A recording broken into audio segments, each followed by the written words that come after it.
Hi guys, welcome to my channel. Today I'm going to be talking about exes, going back to exes. Should I go back to my ex? And this is because it's one of the questions I have gotten most since birth. And I think it also scares some men away sometimes. But like I can't help that if the man feels insecure or um, feel like no, I can't be with the woman who's been married before. There's always this thing that she's probably still in love with him and stuff like that. And I can't blame them because over the years we've had stories of people that even before they got married they went to sleep with their ex, both men and women do it. There are some people that they were still in love with their ex, but even though they are married, they find a way to go back and start having extramarital affairs with their exes. And then the category of people that believe them and their exes will be friends for life, BFF, and even though it's detrimental to their present relationships, they keep keeping those relationships. I've been grinding, grinding, never gonna stop. Climbing to the top, ain't no way I'm gonna drop. Late nights, early mornings, that's the way it goes. If you wanna chase a dream, gotta. For this video, I'm going to be talking about exes, friendship with exes, and if I would go back to my ex. So if you want to hear everything I want to say concerning this subject, stay tuned to the end of this video. I'ma turn it up and then I'm gonna take it down. I'ma turn it up and then I'm gonna take it down. Alright guys, welcome back. My name is Chidalo. I'm a faith and lifestyle content creator, and today I'm going to be talking about exes. Should I go back to my ex? Should you stay friends with your exes? Alright? So before I start, I'm going to be giving a shout out to my first time visitors. Thank you so much for coming. I hope you have a great time on my channel today. And please, if you don't mind, you can feel free to go through my channel and see if you can find other interesting videos that you might like. And to my subscribers and consistent viewers, thank you so much for constantly supporting me and watching my videos. And once again, you are welcome to have an interesting time with me and listen to me rant again. Okay, so if you haven't subscribed to my channel, please do hit the subscribe button. It is free, and turn on the notification bell so that you can be notified anytime I share a new video. So without wasting your time, let's get into it. Alright guys, so just in case you don't know, just in case you're visiting for the first time and you don't know, I'm divorced. I've been a single mom for about 7 years, yeah, since 2018, and it has been a journey, and that is why I feel very privileged and honored to be able to share my experiences and wealth of knowledge with people who find my content relevant. And I hope that I will continue to reach as many people as possible with everything that I have to share with the world. Okay, and I hope I'm having positive impact in the life of people. Alright, so yeah, exes. Um, there are people that have had a very large, like, number of experiences when it comes to relationship. And please, I'm not talking about body counts now because it's not everybody that you date that you sleep with. But I don't know if talking stage people count as ex. I mean, the people that you put in talking stage, do they count as exes? Please let me know in the comment section because I'm not sure. The relationship world these days is crazy. A lot of things are happening that we don't understand. Some of us are trying to catch up. So I don't know if talking stage people count as exes. So I wouldn't say that I have had, when it comes to proper dating and relationship, I wouldn't say that I have had a wealth of experience. But I have been in talking stages. I have had, I think the longest relationship I've had was someone I dated for 3 years. Even marriage was just 2 years. Then others were just like acquaintances or people that we were talking. It was like a body relationship, but it never got anywhere. We didn't proceed to the permanent side to that relationship. It just fizzled away. So I don't know if all those ones count as exes as well. I've never been in an abusive relationship. I think the abuse I would ever say that I've faced when it comes to dating was when I was married. I'm sorry, but it is what it is. I'm not here to shade on or insult my ex, but when you get married for the wrong reasons, one of the consequences is that you're gonna get one form of abuse or the other, and that happens when there is no love or it's an unrepeated love, right? So when you don't like, I don't know if you have been with someone that you don't like that person, and if they're doing something like they're doing too much, or you never just need to appreciate what they're doing, so things will happen. And in my case, there was no physical abuse. They didn't beat me, so I'm not trying, like I said, I'm trying to come and lie against anybody. There was no beating, but I would say there was emotional abuse because But the first time I experienced where a man would keep malice with me for 1 week and not talk to me, I have never experienced that before. It is new, it is strange. I didn't even know that men keep malice. And for people that have experienced that in marriage, you know that it is frustrating. You're like you just find like if you don't say sorry, if you don't apologize, this person will never own up to his wrong. Even when he's at fault, you have to apologize to keep the peace. But like, how long are you gonna do that? At some point, you're gonna get tired. So I think that's what I would call emotional abuse, and that was that. I didn't. There was no beating, no anything. So that was it. And I think that's because there was no love there in the sense that they loved me. And if I'm gonna be honest, let's just say the feeling is mutual because honestly, I didn't bother fighting. Let's do meeting, let's beg. I didn't bother with all those things because I felt like it's honest. Let's stop deceiving ourselves, let's stop frustrating each other, let everybody from both sides. Okay? So that's that. So now when it comes to going back to exes, honestly, every other person that I would say, whether acquaintances, whether talking stage people, or any other relationship, there is no ex that I think I'll go back to because some of them, the same reason it didn't work those years, those same reasons are still there. Some of them have not changed. Their opinions about life have not changed. The ones that lack vision, they are still like that. There's some of them, their lives are still very static. There's no growth, there's no advancement. Like they're just there existing. And nothing to say, oh, how I wish, or oh, had I known, oh, it would have been, it couldn't have been. So that's that. Now the purpose of this video is should people go back to their exes? I think that sometimes in life people realize that they made a mistake. And I mean our God is the God of second chance. And if people realize their mistakes and say they are sorry and mean it and show their remorse through their attitudes and gestures, they deserve a second chance. And if you're still open, if you're still available, you can do that. It's okay, really. That's why I'm the kind of person that believe in not burning bridges. Some people, when they end the relationship, it's war. So when I even today, when I see couples, some people they will drag each other on social media, insults. There are about 2 people now, or 3 self, trending online. They went through it. Some people, indeed, maybe the wife has finally moved on. The husband keeps dragging. Some people, the man has moved on. It's the woman, but honestly, the ones I've seen lately is the men. They keep coming online, dragging their wife. They literally burn the bushes, threw away the dust, the what they call that thing, the ashes. There is nothing that can be done anymore to salvage these relationships. Recently, I read a story about a lady that said they got a divorce.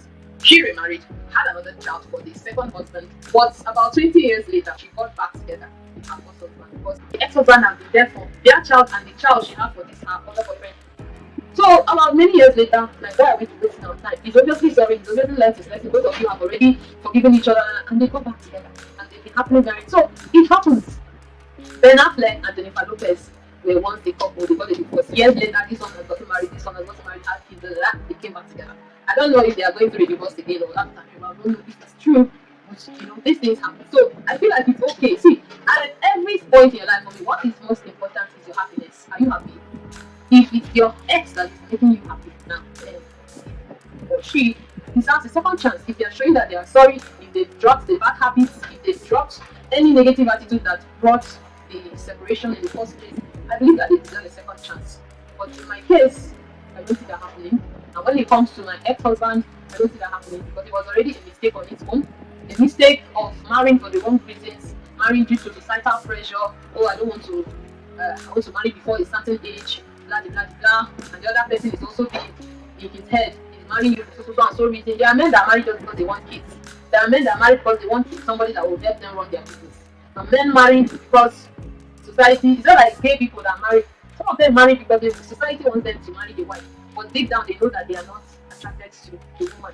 You know? So in those cases, it's not fair, it's deceptive, and it can only lead to hurtful consequences. I think that people should just be true to themselves, make the right choices. And I'm not gonna lie, I saw the red flags, but then I was more focused on getting married before 30. That was really why I got married.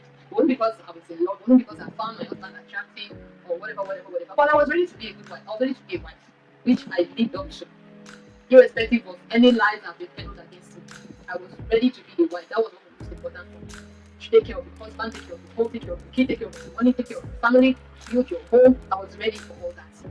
But when I married, I got in and now saw that, oh, this is what I bothered was because I got. I just knew that I have made a mistake. I have made a mistake. So when the marriage ended, I didn't even bother praying to salvage it. I didn't bother calling because I made was to tell people that it has ended, not to beg anybody. Even people solicited, should we beg? I said no, I don't need it. I didn't commit adultery. So I didn't bother. What are you begging for? What did I do? Right? So I just knew that. I already knew that was a mistake. And when it ended, I didn't bother fighting it. My only prayer was like, God help me. When the opportunity comes again, let me not make the same mistake again.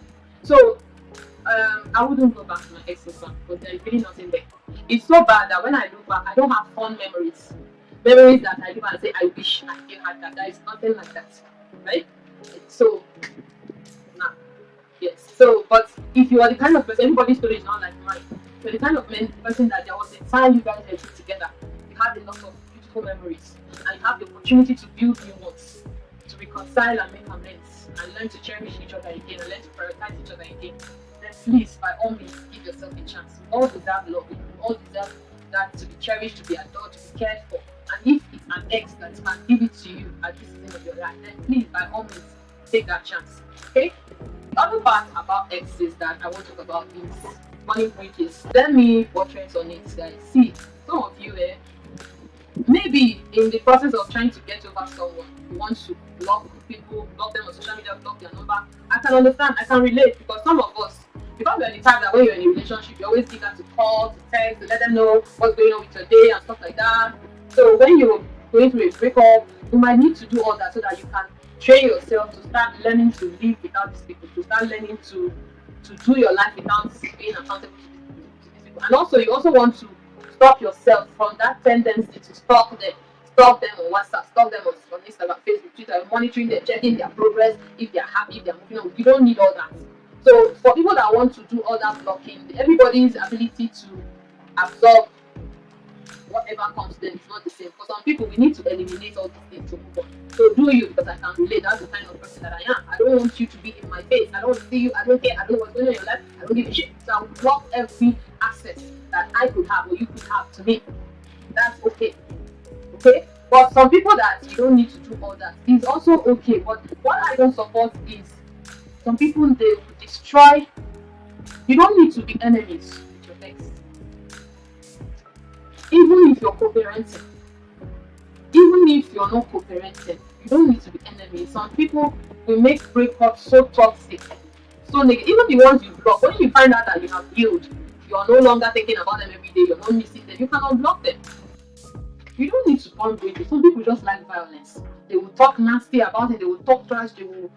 Some people want to sabotage your job, sabotage your business. They want to frustrate you. Some exes, they don't want to give child support so that the woman will suffer. Forgetting that whatever you're doing is your children that will suffer as well. Okay? People don't think about that. People think that giving you child support is giving you money for hair, for shoe, for clothes. They forget that their children are also going to benefit from that. You get? People want to slander and all manner of things. And honestly, you don't need all those things. Even the Bible says, strive to live peaceably with all men. All. Love your neighbor as yourself. God's message, biggest message in the Bible is love. So even if we're not dating anymore, even if we're no longer married, even if that's why I respect people like P Square and his wife, one of the P Squares and his wife, the way they are co-parenting respectfully. You get? Sometimes the woman takes the children to go and watch their father's shows and so on and so forth. I don't know the true situation, but this is one I gathered from social media. You know, when they go on vacation, sometimes P-Square travels to go and see his children in the US, you know. And there are so many, co-parenting situations like that. But some people make it look like the death of somebody. Some people make the breakup or the divorce so toxic. I know that divorce can be draining, but you don't need to make the life of your ex miserable. Why? Where is the love? The love of some of you will go to church, but the bitterness and the wickedness you have in your heart towards the other person is so bad, so evil. It's not good. I really just feel like, truthfully, you don't need to be enemies with an ex, honestly. Even if it ended with cheating, you can get over the cheating, heal, recover. You see that person, you don't feel anything, and you move on with your life. It's his or her loss. But you don't need to become enemies. I'm not saying when you're there, you should now be in 5 and 6. You shouldn't even be 5 and 6. Even the Bible says, do not go back to Egypt for help. Especially if something ended very toxic, you may be cheating, abuse. You don't need to enemies, means you don't need to wish them, you don't need to proceed their life, but remove these people from your life from a distance. Hello, hi, from a distance. If you even say hello, you can be aware that they are alive without being involved in their life and then being involved in your life. But you don't need to be enemies, because nobody really knows tomorrow. Nobody really. Some people, like I said, we have destroyed every opportunity. What if that person is your destiny, but because of circumstances at that point in you people's life, you couldn't see eye to eye. But because of wickedness and bitterness, you have destroyed every chance. Even prayer cannot pray two of you back together. It's really not necessary. Honestly, it's really not necessary. There are even friends among female friends. There are female friends that we may never be close again. We may never be 5 and 6 and bodies like that anymore. But we don't need to be enemies. Really. There are so many opportunities that could bring you people together. Business. It could even be church. You could find yourself marrying into each other's family. You could break up with somebody tomorrow, and tomorrow you go to another state or another country and meet his or her cousin and fall in love. And then you come in now, they say, hey, if you see what you did to me when we broke up, they poured Gary, sand inside your Gary. You will not be wondering why your fiancé changed. You don't know that your ex are going to tell you that, this one, if you offend that tomorrow, she will go to the native doctor and tell the native doctor to frustrate your life.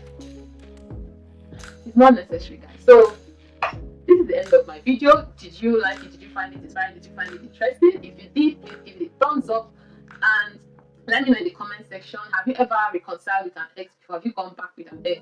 No, I don't mean you break up, you make up. No, I mean like you break up, you moved on for 2 to 3 years or 4 years. Some of you, maybe you even married and you reconciled back with your ex and stuff. Let me know in the comment section. What was this like? Was it better than the first time you dated and stuff like that? Do you also agree with me that you can go back to an ex? Do you also agree with me that you shouldn't burn bridges when relationship ends? Let me know your thoughts in the comment section, and I will surely see you in my next video. Until next time, the sky, thunder roars and lightning flies, but I've